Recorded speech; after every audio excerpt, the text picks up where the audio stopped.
다음 큐브는 무엇을 이라는 키워드를 가지고 왔습니다. 코로나19 여파로 실직한 전직 관광버스 운전기사가요. 전국 화장장을 돌면서 조의금 수천만 원을 훔쳤다가 경찰에 붙잡혔습니다. 전직 운전기사는 의심을 피하기 위해서 문상객으로 위장까지 하고 범행을 저질렀다고 하는데요. 이 사건의 자세한 내용도 두 분과 짚어보도록 하겠습니다. 이런 범행을 왜 저지르게 된 건지 그 배경부터 알아봐야 될 것 같은데요. 8년 동안 관광버스 기사로 일을 하다가 왜 이런 범행을 저질렀다고 합니까? 네, 그러니까 직업은 관광버스 기사였죠.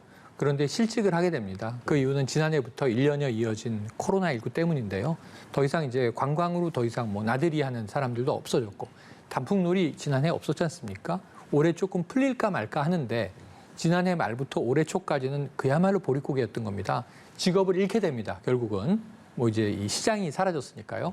그리고 고심을 하다가 생활비는 필요하고 가족들에게도 생계비를 줘야 되고 본인도 돈을 써야 하는데 차관을 하게 되는데 관광버스 기사를 하다 보면 운구버스도 이제 몰게 되나 봐요. 네네. 근데 운구버스를 하다 보면 유가족과 조문객들이 타게 되는데 네네. 주로 이 조의금들을 버스에 그냥 보관하는 경우들이 많더라 예. 하니까 돈이 떠올랐겠죠, 머리에. 그래서 지난 이 4월 20일부터 이번 달 17일까지니까 약 2달간입니다. 전국의 7개 화장장을 돕니다. 성남, 부산, 인천 등을 돌면서 10여 차례에 거쳐서 운구 차량 내에 버스로 진입을 하는 거죠. 네. 본인이 운전을 하는 게 아니고. 근데 이제 검은색 상복을 입고 조문객처럼 차리고 와서 예, 예. 가방을 뒤져서 조의금을 훔쳐간 거예요. 예. 그것이 이제 말씀드린 대로 이제 이 10차례에 걸쳐서 2,100여만 원 정도가 되거든요. 예. 이걸 생활비로도 쓰고 유흥비로도 쓰고 그러다 결국은 적발이 된 겁니다. 예, 방금 잠깐 언급해 주셨습니다만 조문객, 그러니까 문상객으로 위장까지 했다고 하는데 덜미를 잡히긴 잡혔나 보네요. 네, 맞습니다. 조문객처럼 검은 정장도 입고 넥타이도 매고 조문객 버스에 타서 이제 돈을 훔친 건데요. 이게 2달 동안 짧은 기간 동안 10차례가 넘는 이 도난 신고가 접수가 되니까 이 경찰은 화장장 근처, 그러니까 인근에 있는 CCTV를 분석을 해서 용의자를 특정을 합니다. 예. 그래서 용의자를 특정을 해서 행방을 쫓다 보니까 어제 이천에 있는 어떤 한 호텔에 숨어 있는 이 용의자를 검거를 하게 됐는데요. 예. 검거하고 봤더니 피해 금액이 2천여만 원으로 되어 있는데 지금 소지하고 있었던 거는 800만 원에 불과했다라고 합니다. 그렇군요.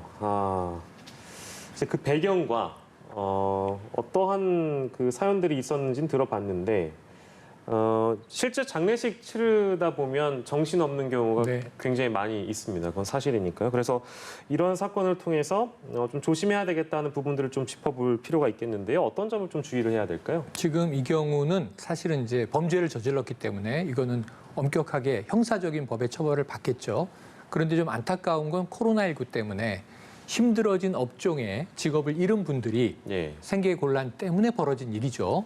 그런 구조적인 문제도 우리가 함께 고민을 해야 되겠는데 그 이전에도 이미 결혼식장의 축의금, 맞습니다. 장례식장의 조의금을 노리는 또 굉장히 상습적인 범죄자가 없었던 게 아니에요. 예. 많았습니다. 예. 처벌도 됐고 잡히고 하는데 간단합니다. 이 돈을 잘 보관해야 되는데 차에 두니까 결국은 누군가 침입을 해서 가져가잖아요. 네. 그러니까 이제 항상 이 주의를 당부하는 경찰은 이 돈이나 혹은 귀중품이 있을 수 있는데 이것은 불편하더라도 반드시 소지하고 다니십시오라는 얘기를 합니다. 예. 이것을 이제 차량이라든가 또는 승용차의 뭐 트렁크라든가 이런 데 넣기도 하는데 그것도 위험하긴 마찬가지다라는 예. 이야기를 하거든요. 그래서 가급적 이 조의금 같은 돈, 목돈들은 소지하고 다니시는 게 꼭 필요하겠습니다. 직접 갖고 다니시는 게 가장 그렇습니다. 이런 일을 방지하는 좋은 방법이긴 한데 지금 경찰이 상습절도 혐의 이걸로 지금 구속해서 이 전직 운전기사를 조사하고 있습니다.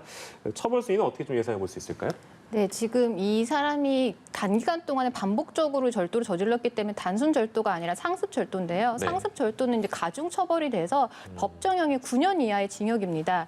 그런데 이런 경제 범죄를 법원에서 양형을 판단을 할 때 가장 중요하게 보는 게 피해자들한테 이 피해가 과연 변제가 되었는지 이걸 가장 중요하게 보거든요. 근데 네. 아까도 말씀드렸지만 피해 금액이 2천만 원 정도인데 지금 이 사람이 소지하고 있는 거는 800만 원에 불과하고 네. 또 이러한 범행을 저지르게 된 계기가 생활고라고 하거든요. 그래서 과연 이러한 상황에서 피해자들한테 얼마나 변제가 되어서 이게 양형에 반영이 될지 사실 좀 의문이고요. 예. 또 하나는 이제 경찰은 여죄가 있을 거라고 판단을 하고 이제 여죄를 수사 중이라고 하는데 예. 오히려 여죄가 드러나면 더 처벌 수위가 높아질 것 같습니다. 예, 알겠습니다. 요 사건까지 저희가 만나봤고요. 오늘 사건 큐브는 두 분과 함께했습니다. 박주희 변호사, 최영열 시사평론가와 함께했습니다. 고맙습니다. 고맙습니다.